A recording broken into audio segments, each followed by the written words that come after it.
कानपुर के महाराजपुर थाना क्षेत्र में बुधवार सुबह जेके ढाबा के पास एक 28 वर्षीय युवक का शव मिला था।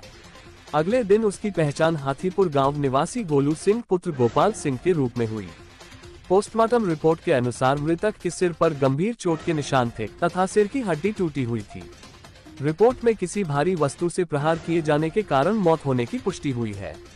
मृतक के परिजनों का आरोप है कि गोलू सिंह का गांव के कुछ युवकों से पैसों को लेकर विवाद चल रहा था।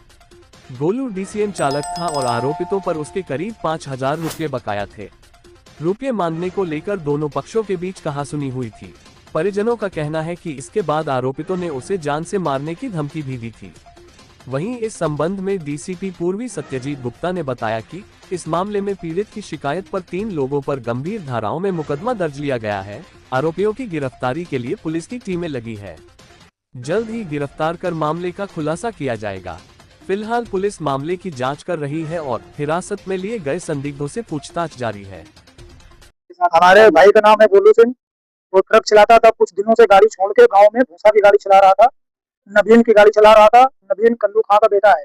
उसका पैसों का लेन देन था। लेने गया था 15 तारीख को पैसे। तो वहां पे इन लोगों ने उससे झगड़ा किया। उसका पैसा नहीं दिया और 15 तारीख को फिर झगड़ा करने के बाद बोले हमारी मम्मी के पास फोन करके कि अपने लड़के को समझा लो, नहीं तो इसके हाथ पैर तोड़ के हम फेंक देंगे।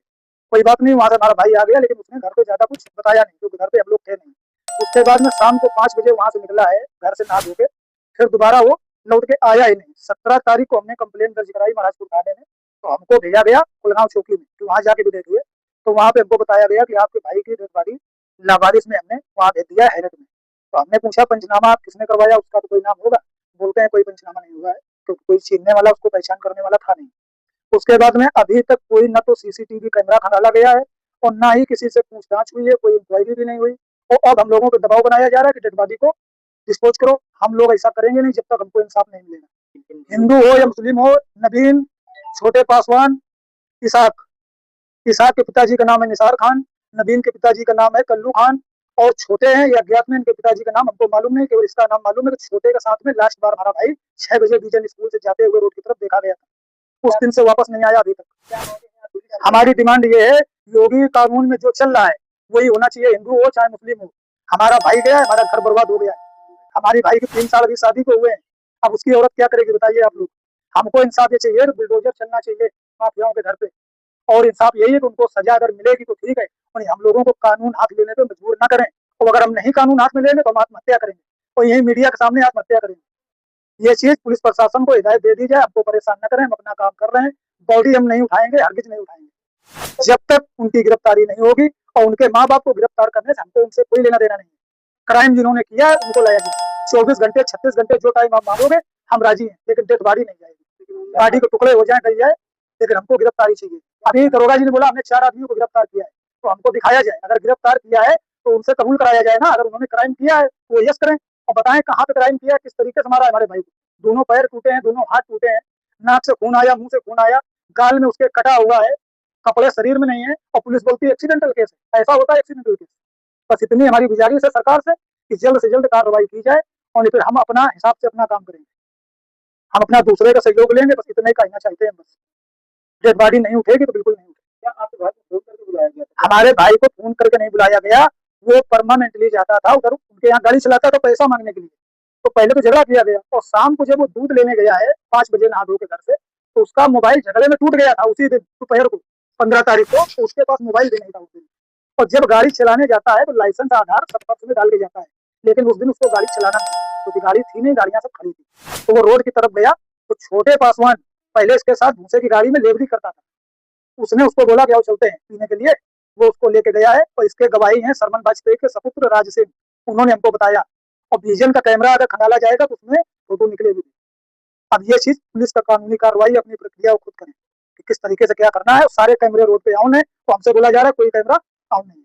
5 दिनों से अभी तक कोई कैमरा खंगाला नहीं है। तो हमारी बस गुजारिश है, हमको न्याय चाहिए। अगर न्याय नहीं मिलेगा तो हम लोग सुसाइड करेंगे। सुसाइड करेंगे, मरेंगे या मिटेंगे, लेकिन हमको खून का बदला खून चाहिए और या तो फिर बुलडोजर चलना चाहिए। हम ये चाहते हैं। हम ठाकुरों को इन लोगों ने बिल्कुल मुर्गों के तरीके काट रहे हैं। अभी दिल्ली में काटा गया है और सुबह बोला कि हाथ पैर तोड़ देंगे और रात में ही गायब कर दिया। सोचने वाली बात है, भाग तो हो नहीं सकता है। और रोड पे जिन लोगों ने देखा है कि तुम्हारे भाई के बेल्ट चल रहे थे, वो लोग भी गवाही देने को तैयार है। उन लोगों को भी हमने नाम लिखवा दिया है प्रशासन को, किसने किसने देखा है। और 2 औरतें बची हैं जिन्होंने देखा है रूम में बेल्ट चलते हुए, उनको भी शाम तक हम ला के उनके भी नाम दे देंगे। तो बस आप लोगों से गुजारिश यही है, हाथ जोड़ के, कि हमारे भाई को इंसाफ मिलना चाहिए। अगर इंसाफ नहीं मिलेगा तो बहुत कुछ होएगा। हम लोग सुसाइड करेंगे, मरेंगे या तो मार डालेंगे, क्योंकि हमारा घर बर्बाद हो चुका है। हमारे भाई के अलावा हमारा कोई नहीं, केवल मन्नी बची है, हमारी वाइफ बची है बस। ये चीज के लिए आप लोग से रिक्वेस्ट है, दूर तक पहुंचाओ हमारी न्यूज, योगी जी तक जरूर पहुंचाओ। ऐसा ही कोई नई चीज नहीं है। आज भी एक हिंदू जो है भाईचारा की भेंट चढ़ गया है। ये हाथीपुर गांव का मामला है, जहाँ पे एक व्यक्ति जो है एक विशेष समुदाय मुस्लिम जो है नौकरी करता था ड्राइवरी में।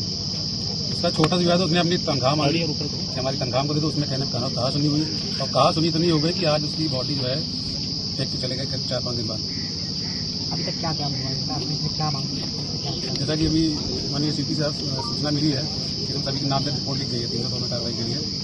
और इसमें हमको आपको समझना पड़ेगा कि ये कोई नई घटना नहीं, हमारी आपकी आँख खुल नहीं है।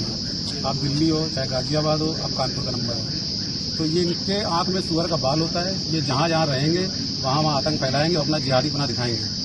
अब समय ये है कि सभी हिंदू भाई को आपस जो बांटने का काम कर रहे हैं, जय भीम के नारे लगा के, ये जय भीम वाले हो, चाहे जय श्री राम वाले हो, चाहे जय संविधान वाले हो, इनकी नज़र में, जिहादियों की नज़र में हम काफिर हैं और काफिर रहेंगे। और ये हम लोग को आपको समझना पड़ेगा, जितनी जल्दी समझ लो उतना अच्छा नहीं, इसे कट्टर हो। मृतक की मांगे हैं कि तुरंत कार्रवाई हो, और जो जिहादी है उसके घर पे बुलडोजर की कार्रवाई होनी चाहिए। ठीक, क्या घटना है, कौन सी जगह है? देखिए, महाराजपुर थाना क्षेत्र में गाँव है, जहाँ पे एक व्यक्ति की हत्या कर दी गई थी। क्योंकि ये प्रथम दृष्टया हाईवे के किनारे बॉडी मिली थी जो लावारिस में दाखिल करी गई थी। स्थानीय लोगों से पहचान कराने के बाद 17 की रात को इसकी व्यक्ति की पहचान हुई गोलू सिंह के रूप में, जो थाना क्षेत्र महाराजपुर का निवासी था। 18 को इसका पीएम कराया गया, और परिजनों के द्वारा कुछ मांगे रखी गई थी कि इसकी विवेचना जो है नीतिगत और सही तरीके से की जाए, जो दोषी हैं उनको सजा दी जाए। प्राप्त तहरीर के आधार पर सुसंगत धाराओं में थाने में मुकदमा दर्ज कर लिया गया है। कुछ लोगों को पूछताछ के लिए लाया गया है। बाकी हमारी 4 टीमें लगी हैं, जल्दी ही हम इसका खुलासा कर देंगे। सरकारी घंटे 100 रखकर प्रदर्शन किया गया, क्या मांगे थी पूरी हुई, उसके बाद 100 का अंतिम संस्कार के लिए भेजा गया? देखिए, इनमें इनकी मांगे प्रमुख थी कि जो आरोपी हैं उनको अरेस्ट किया जाए जल्द से जल्द, और घटना के कारणों को पता किया जाए। तो ये हम उस पर फोकस करेंगे। इनकी मांगों के अनुरूप हम अपनी कार्रवाई जल्द से जल्द